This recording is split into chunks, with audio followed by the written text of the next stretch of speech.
Eh bien bonjour à toutes et à tous, j'espère que vous allez tous très bien. On se retrouve aujourd'hui chers amis pour une nouvelle réaction sur The Last of Us. Donc j'espère que cette réaction va vous plaire. Si vous ne l'avez pas déjà fait, lâchez le petit pouce bleu et abonnez-vous à la chaîne YouTube, ça me fera extrêmement plaisir. Et à la fin de la vidéo, n'oubliez pas de passer sur la chaîne de Faute de Jeu et sur sa vidéo si jamais elle vous plaît. Et puis voilà. Et aussi n'hésitez pas à passer sur mon serveur Discord, ça me fera énormément plaisir et je pourrais échanger avec vous. Voilà, on perd pas plus de temps. Bon visionnage à vous. Allez, ciao ciao. Là les amis, on touche à une corde sensible. Tout ce qui ne va pas avec The Last of Us. Je veux savoir tout ce qui va pas frérot. Alors là, t'as à me démontrer. Là, t'as 21 minutes 31 pour me montrer ce qui va pas avec The Last of Us frérot. Donc faute de jeu, c'est parti.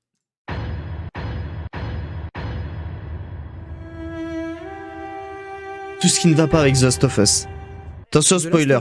Bon, je pense que tout le monde a déjà joué à The Last of Us et si vous l'avez pas joué, chaîne secondaire. Ah, allez voir le let's play. Allez voir le let's play. Cassez pas les couilles. Dans mon jeu. De l'action, de l'émotion, un rythme maîtrisé, des personnages bien écrits, mais le jeu est loin d'être parfait. En fait, j'ai trouvé une centaine de fautes à ce jeu. Une centaine. Rendez-vous compte. Notamment alors, une faute en particulier qui aurait pu changer le destin d'un des personnages principaux. Enfin, je ne ferai pas l'affront de vous dire que la 68e faute va vous étonner, mais la 68e faute va bel et bien vous étonner, car je n'ai vu personne en parler. Installez-vous bien confortablement, c'est parti.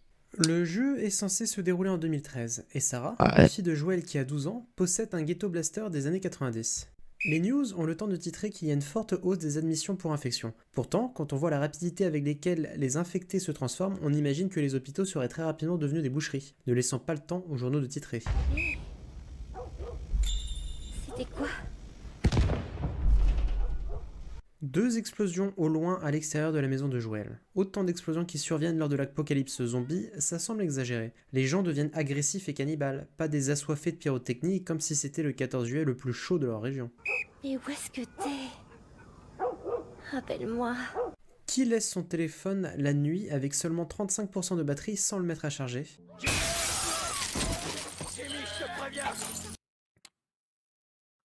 C'est quoi ces détails?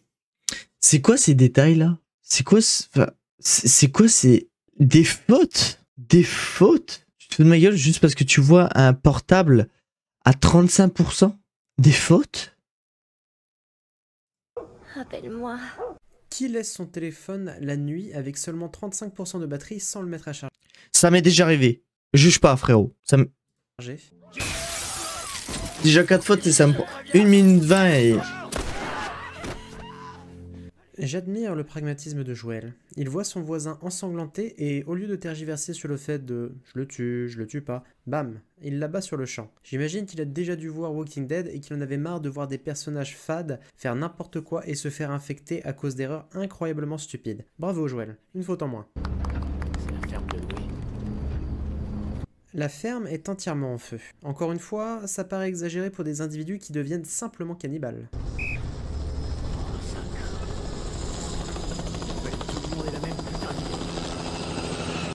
Et oui, l'apocalypse arrive en ville et tous les gens cherchent à s'échapper de la ville en prenant l'autoroute en voiture. Qui aurait pu prédire une telle chose? Recule, Magnus, recule. Où était Tommy suite à l'impact? Il se trouvait tranquillement à l'extérieur de la voiture, laissant son frère et sa nièce vulnérables dans l'épave de la voiture. Pourquoi ne les a-t-il pas aidés directement, au lieu d'attendre patiemment que Joel sorte tout seul de la voiture? De plus, Tommy a l'air d'être particulièrement en bon état, malgré le fait que c'est lui qui a été le plus touché lors de l'impact dans l'accident.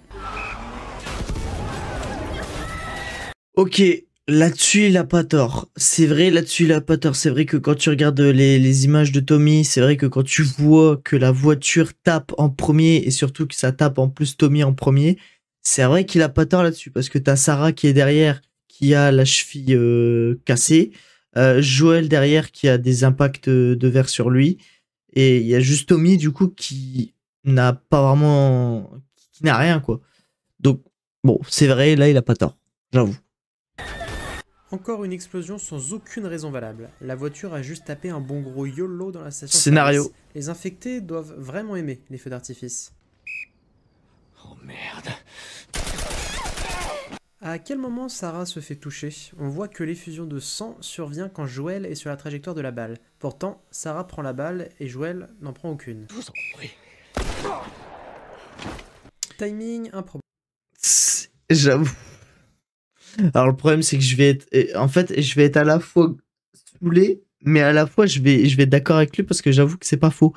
C'est vrai que je me suis jamais vraiment posé la question. C'est vrai que pour le coup, en fait, le soldat, il tire quand même énormément. Hop là, je vous restabilise, voilà. Et c'est vrai que le soldat, il tire énormément quand même sur Joël. Et pourtant, c'est vrai qu'il y a que Sarah qui le prend. Et c'est vrai qu'au même moment, toi, t'es content parce que tu te dis, bah là, au moins, Joël, il va pas se faire tuer parce que Tommy, il arrive au même moment. Mais c'est vrai que c'est quand même improbable que Tommy arrive au même moment pour buter le soldat. Je l'avoue. Probable. Tommy était loin derrière et a réussi à la rattraper très très rapidement.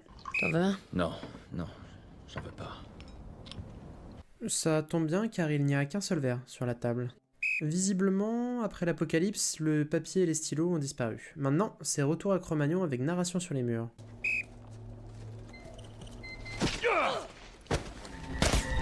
Eh ben, ils ont la gâchette facile. Je suis pas infecté! Maintenez-la. Il se trompe! Allez. Le scanner se trompe, pitié! Je ne veux pas dire, mais la seule personne qu'il tue directement est une femme noire. Visiblement, l'apocalypse n'est pas très féministe et BLM. D'ailleurs,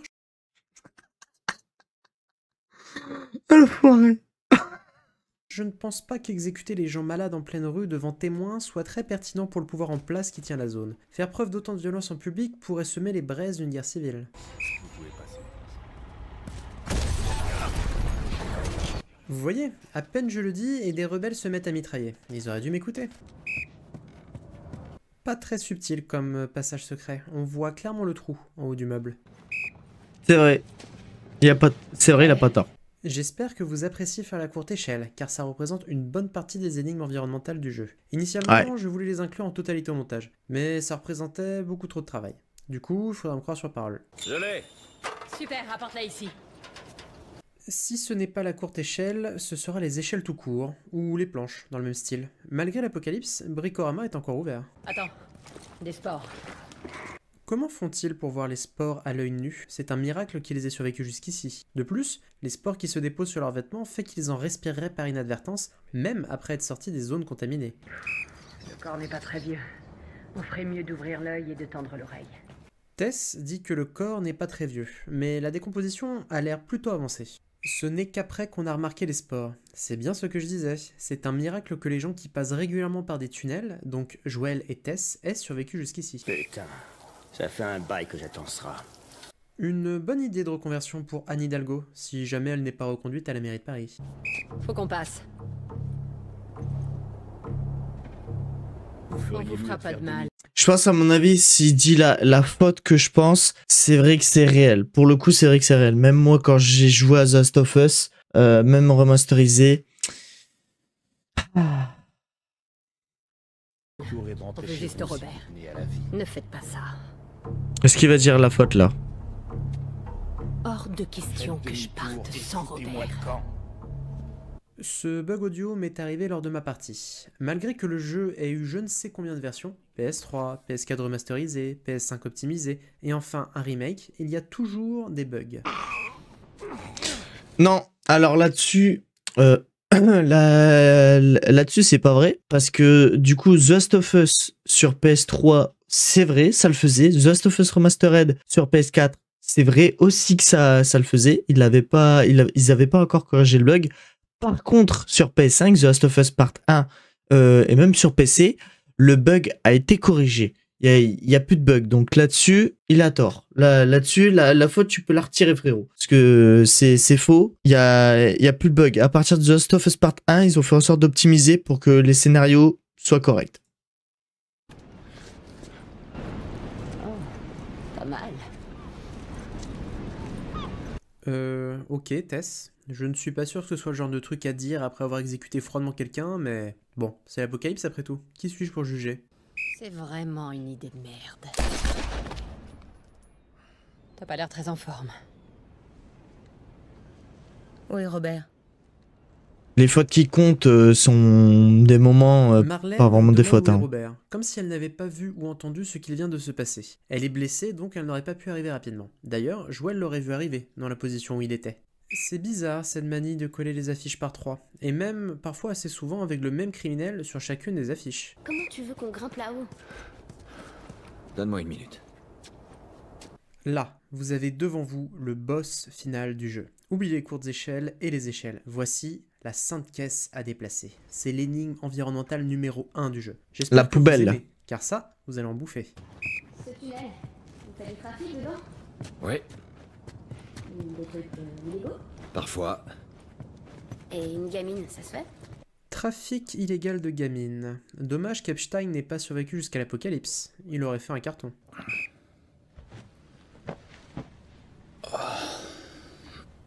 Qu'est-ce que tu fais? Je tue le temps. Joël fait une sieste avec son sac à dos. Ça ne doit pas être très confortable. Cette pluie ne va pas nous aider. Pourquoi ça, Joël? Effectuer de l'infiltration en temps de pluie, et a fortiori la nuit, est excellent pour la discrétion. Mauvaise visibilité, réduction du bruit, c'est l'environnement rêvé pour l'infiltration. Kept you waiting, huh? Il a pas tort. J'avoue, il a pas tort. Cliché du héros vulnérable seulement lors des cinématiques. Tout comme les caisses à roulettes, on va en avoir pas mal. Eh, je t'emmerde, j'ai jamais demandé ça. I never asked for this. Un élément dans le pugilat avec les infectés qui me paraît assez risqué. Lorsque Joël étrangle un infecté, le risque qu'il se fasse mordre paraît quand même assez élevé.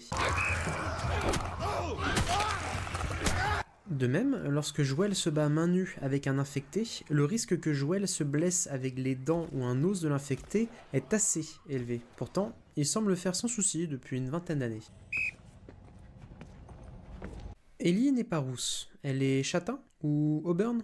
Je sais pas, je ne suis pas Franck Provost. Mais en tout cas, c'est sûr qu'elle n'est pas rousse. La sainte caisse à roulettes, 2e apparition. La sainte caisse à roulettes, 3e apparition. Ok, je sais que la mort de Tess est triste, mais elle a sûrement beaucoup d'équipements dans son sac à dos. Ce serait dommage de l'abandonner là. Saute. Sérieux? Salut. La sainte planche flottante, 1re apparition. Ce qu'il faut que tu comprennes, c'est qu'il a un peu de mal avec les étrangers. C'est marrant. Bill me fait penser à quelqu'un. Ben voyons. Voilà des balles! Oh le bâtard. Merci. Les munitions sont très rares dans Le ce jeu. bâtard. Pourtant, Ellie portait sur elle les munitions du pistolet, alors même qu'elle n'en utilise pas un. Visiblement, Joël peut aller aussi vite que Sonic. Dommage qu'il n'utilise pas cette habilité plus souvent. Ça serait pratique pour échapper aux infectés. Ah non mais ça c'est vraiment... Ces bugs-là, c'est vraiment sur les premières versions de The Last of Us. The Last of Us, je le répète encore une fois, The Last of Us Part 1, les gars, que vous soyez sur PC ou PS5, ou bientôt PS5 Pro. Qu'est-ce que je dis moi? Bientôt PS5 Pro? Non, c'est vrai. La PS5 Pro est sortie, donc ouais, c'est vrai que... Bref. Mais maintenant, dans la version remake de The Last of Us, il n'y a plus de problème, en fait. Il y a plus de dinguerie. Tout va bien, plus de bugs, tout va bien. Si, pendant que t'y es. D'après ce que je vois, vous avez un peu trop de bouffe. Écoute-moi, sale petite conne. C'est grossophobe. Toute cette ville est bourrée de pièges. Alors collez-moi au cul. On peut pas le louper. C'est grossophobe. L'orientation du camion qui s'est craché dans l'école n'est pas réaliste. L'angle de l'impact montre que le camion aurait suivi une trajectoire qui aurait défoncé les barrières et les parpaings derrière lui. Pourtant, ceux-ci sont intacts. Pourquoi les lancers de spores du colosse ne les infectent pas? Joël, derrière! Fais chier! Pourquoi Bill n'aide pas directement Joël à monter au lieu de le laisser affronter les infectés? Il avait largement le temps. Quoi, tu connais ce type? Franck, Et c'est qui, Franck? c'était mon partenaire. Les homosexuels, c'est comme le sel dans la soupe. Bah alors papy, qu'est-ce que tu fais là? Bon, désolé, dès qu'on parle d'étrangers, il est jamais très loin. C'est ma batterie. Comment est-ce que Bill peut savoir que c'est la batterie du camion militaire de l'école? Il ne l'avait jamais vu auparavant. Toi, tu vas y laisser. J'avoue que là, pour le coup, il marque encore un point, mais bah en vrai, peut-être que par rapport à la batterie militaire, il peut peut-être savoir si c'est la même batterie ou pas. C'est vrai que je ne sais pas. J'avoue que je ne sais pas. On dirait que Bill a déjà joué à The Last of Us Part 2. T'imagines pas le nombre de caisses qui contiennent encore de l'essence.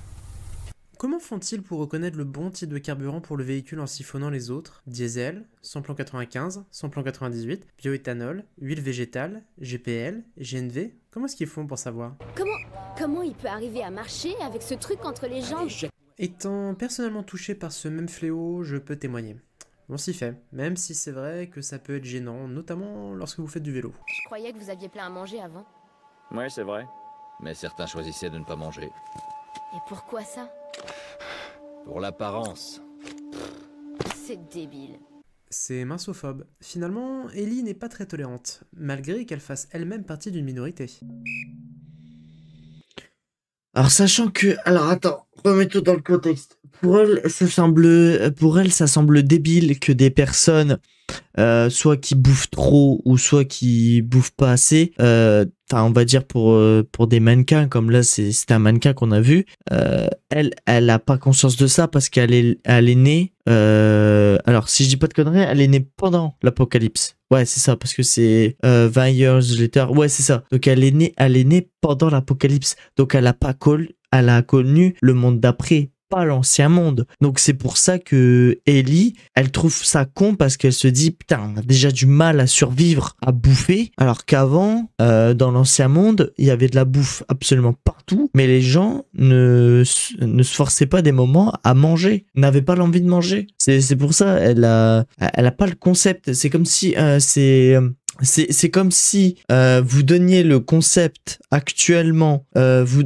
mettez le concept actuellement. C'est très simple, hein, vous mettez le concept actuellement comme nous. Par exemple, nous, on a connu la génération, moi, ma génération, la génération Z a connu le développement industriel, l'informatique, l'arrivée d'Internet, bref, le tout. Voilà, on a grandi avec ça. Donc nous, on connaît bien ça. Mais si on allait voir du côté de nos grands-parents, c'est exactement pareil. Nos grands-parents, pour eux, ça, c'est futile. Ce que je fais là, faire des vidéos, faire des lives, c'est futile. Pour eux, ils se disent, genre là, il y aurait ma grand-mère ou mon grand-père à côté de moi, ils se diraient, mais pourquoi il parle à une caméra, ce débile? Pourquoi il parle à une caméra, ce trou du cul là? Parce que justement, ce concept-là, ils ont vécu dans l'ancien temps. Nous, on vit dans le nouveau. Bah, Ellie, c'est pareil. Elle n'a pas vécu dans l'ancien monde, mais dans le nouveau monde, dans le monde d'après, le monde apocalyptique qu'elle est actuellement. Donc voilà pourquoi, justement, elle trouve ça con que certaines filles ne mangeaient pas, ou certaines personnes. Avec ce genre de raisonnement, personne n'en sort gagnant. Vous connaissez l'adage. Un œil pour un œil et le monde finira comme un borgne où les rois sont aveugles. La sainte planche flottante, deuxième apparition. Joël survit à une chute de minimum 4 étages sur un ascenseur en métal. Il n'est même pas blessé et arrive à se déplacer sans souci. Sans souci, tranquillou quand même, hein, parce qu'il s'est quand même pris le côté de l'ascenseur, le frérot, et il a remonté avec un bras hein, et ses jambes. Mais j'avoue que c'est vrai que normalement, à cet étage-là, normalement, il aurait dû avoir les jambes brisées, j'avoue. Et là, ça va être à peu près pareil. Il fallait bien que Joël soit puni, après avoir autant abusé de l'utilisation d'échelles. Également, cliché du héros vulnérable seulement lors des cinématiques. La sainte caisse à roulettes, 4e apparition. La sainte caisse à roulettes, 5e apparition. Attends, Joël, arrête! Regarde. Qu'est-ce qu'attendait Sam pour menacer de tirer? Si Ellie ne l'avait pas averti, Joël aurait tabassé Henry à mort. Je vois que les chasseurs ont été formés au tir à l'école des Stormtroopers.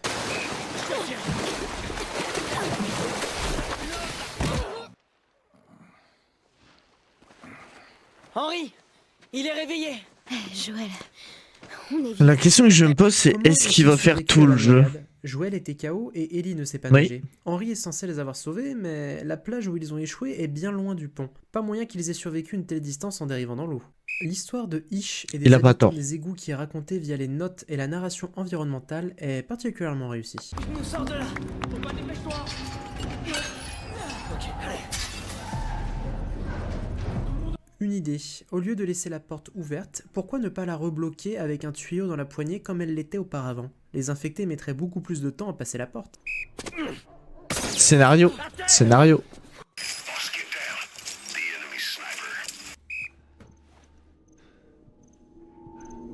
En fait, je me suis trompé tout à l'heure. Joël ne se déplace pas aussi vite que Sonic, mais que Vif Argent. Et cet ennemi a les mêmes pouvoirs que la fille dans X-Men qui peut traverser les murs. Il semblerait que le Cordyceps transforme certains individus en X-Men. Alors pour le coup, ça, même pour moi c'est nouveau parce que j'ai jamais vu ce genre de bug même quand je jouais à The Last of Us. Même le remastered, j'ai jamais eu ce genre de bug. Le seul bug que j'ai... Ouais c'est ça, le seul bug entre guillemets, le vrai gros bug que j'ai eu à souligner, c'est au début quand Tess et Joël ils parlent au pélo, à peu près ici, que là justement il y a le décalage de son, sinon rien, non, pas grand chose quoi. Le sniper vient juste d'apparaître à droite de l'entrée alors qu'on voit bien qu'il n'y avait personne auparavant. Du coup lui, il doit avoir les mêmes pouvoirs que Diablo. Scénario. Une idée, Joël. Tu devrais peut-être prendre ce fusil sniper aux munitions infinies avec toi. Ces créatures dehors. Et si les gens étaient toujours conscients? S'ils étaient encore là, mais qui contrôlaient plus leur corps? Sam se pose des questions bien spécifiques. Comme s'il allait lui arriver quelque chose. Bon, mais non, je dois être parano. Tout est de ta faute, Henri. Non, parce que juste après il crève. On peut particulièrement ressentir la terreur de Joël sur son visage. Il faut avouer que cette scène est vraiment réussie. La sainte planche flottante, c'est vrai. Troisième apparition. Earl, Ouais. qu'est-ce que tu fais là? T'étais pas censé rentrer ce matin? Intéressante manière de caresser un cheval. Je viens de la voir partir par là. Retourne à l'intérieur. Ellie s'est enfuie dans la forêt à cheval, mais a réussi à passer le checkpoint tenu par les chasseurs sans être confrontée à eux. Le délai entre le départ d'Ellie et de Joël et Tommy est pourtant très court. Visiblement, Michael Scott était un rocker à la Justin Bieber avant de devenir patron d'une société de vente de papier. La sainte caisse à roulettes, 6e apparition. La sainte caisse à roulettes, 7e apparition. Ça m'a laissé le temps de réfléchir. Certaines années, on croyait tenir quelque chose. Cette entreprise n'était qu'une monstrueuse perte. Joël fait avance rapide sur l'enregistrement qu'ils obtiennent à propos de l'emplacement des Lucioles, comme s'ils avaient le luxe de pouvoir ignorer les 3/4 de l'unique moyen d'information qu'ils possédaient sur les Lucioles. T'es prêt 1, 2, 3.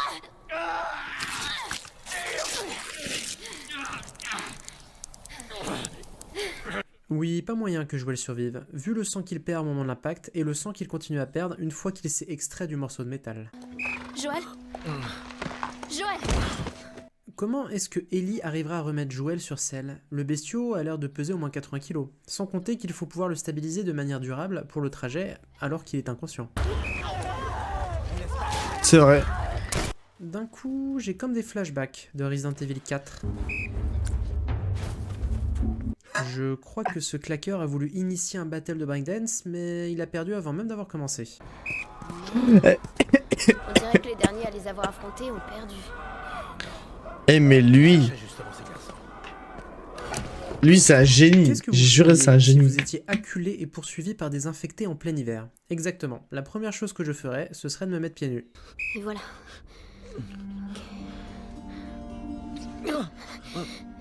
Désolée. D'ailleurs, toujours pas. Joël aurait dû mourir des suites de sa blessure et ensuite de son infection. Pourtant, il lui suffira d'à peine 24 heures après l'injection de pénicilline pour être pleinement rétabli. La sainte caisse à roulettes, 8e et 9e apparition. Ils les aiment tellement que désormais, elles vous sont fournies en double. Vous avez bien entendu, 2 caisses pour le prix d'une. C'est la saison des folies chez Bricorama.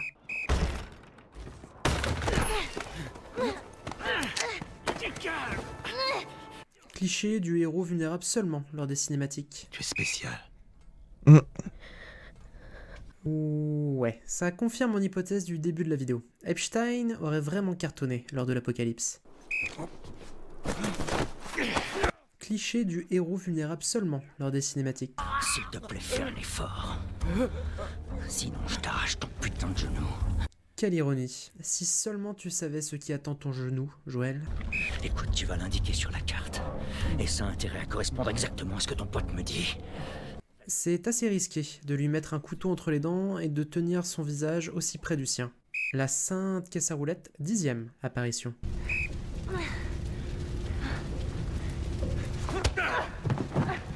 Donc les sans faute dans le jeu. Qui rampe vers son arme et qui se fait stopper par le vilain juste avant de l'atteindre. On y va.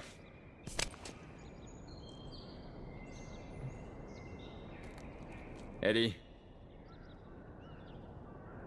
Ici, on a enfin droit à une utilisation intelligente de la courte échelle. On s'attend à une énième boucle de gameplay avec Ellie qui grimpe pour aller chercher l'échelle. Mais ici, elle ne réagit pas car elle est psychologiquement perturbée par ce qu'il s'est passé avec David. Voilà une bonne expérience ludonarrative. Ah. Tu fais quoi? Tout va bien. Viens, allez. Ok, le moment avec les girafes est très cool et sert très bien la narration. Mais j'ai du mal à imaginer que les girafes aient pu survivre jusqu'ici. Elles auraient dû se faire dévorer par des infectés. Vous m'objecterez que les girafes peuvent se déplacer jusqu'à 60 km/h, certes, mais en milieu urbain, les obstacles sont tellement nombreux pour leur morphologie qu'elles auraient été rapidement acculées par des infectés. La sainte planche flottante, 4e apparition. Bienvenue chez les Lucioles. Pourquoi Marlène a confié Ellie à des passeurs? Marlène a traversé tout le pays pour venir à l'hôpital capable de gérer la condition d'Ellie. Aussi, le groupe des Lucioles de Marlène avait plus de chances de survie que Joël et Tess qui n'étaient que 2. Sans compter qu'il y avait le risque que Joël ne tienne pas sa part du marché. Enfin, Marlène confie que Ellie est très importante à ses yeux car elle a fait une promesse envers la mère d'Ellie. En parlant du marché conclu entre les passeurs et Marlène, livrer Ellie devait permettre à Joël d'obtenir une cargaison d'armes importantes. C'est vrai. Il n'en est aucun moment question lors de leur discussion. Joël aura vraiment tout perdu. C'est vrai que pour le coup, le départ d'avoir justement le départ d'avoir Ellie, enfin pour le départ, le pourquoi on amène Ellie jusqu'au Capitole et après on amène à Marlène, c'est vrai qu'à la base c'est la cargaison, la marchandise. À la base c'était ça, c'est vrai. Lors de l'accomplissement de sa part du marché. C'est vrai. Ne vous approchez pas. Attention.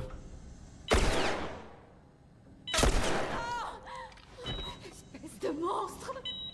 Bon, j'aurais tout tenté pour ne pas tuer le chirurgien, mais visiblement, une balle dans le tibia et il meurt immédiatement. Également, j'espère que ce PNJ n'est pas le père de quelqu'un qui voudra se venger dans la suite du jeu, car à ce titre-là, il y aurait énormément d'enfants de PNJ qui voudraient se venger de Joël et Ellie. Ils ont dû tuer des centaines de personnes lors de leur voyage.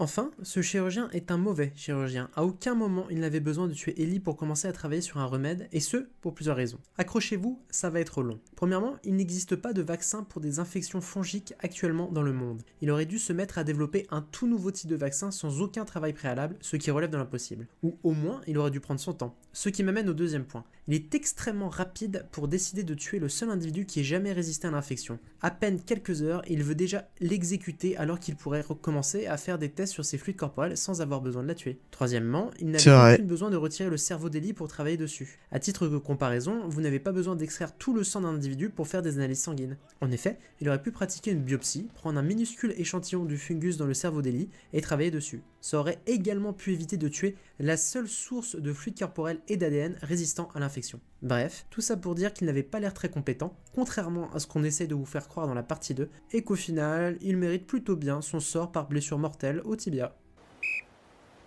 Quand je me suis fait il a pas tort, c'est vrai, hein. C'est vrai maintenant que j'y pense, hein. Il a pas tort, hein. C'est vrai que si tu butes, enfin si tu tues concrètement l'unique moyen de survie des humains pour pouvoir justement sauver les infectés, les gens qui ont été infectés, mais qui dit que même si un sérum est fabriqué, un antidote peut être utilisé et serait utilisable contre les infectés. Parce que au bout d'un moment, les colosses, ils ont une trop forte dose d'infection, enfin trop depuis longtemps. T'as des infectés qui sont infectés depuis des années et des années. Donc c'est vrai que comment, même s'il y aurait eu un antidote qui aurait été fait, comment l'antidote, aurait pu agir.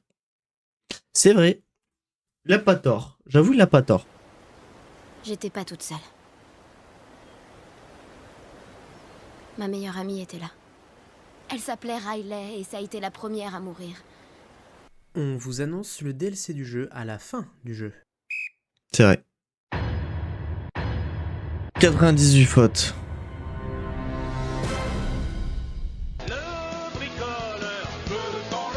Oh le bâtard. Ok. Bah en tout cas, pour le coup, en vrai, je vais pas faire le médisant, c'était une bonne vidéo, juste j'ai pas compris pourquoi il y avait autant de points de faute. J'ai pas compris pourquoi il a relevé quand même 98 points de faute. Mais bref, ouais. Enfin, ouais, voilà. J'ai pas compris, mais bon, tout ça pour dire, The Last of Us est quand même un très bon jeu.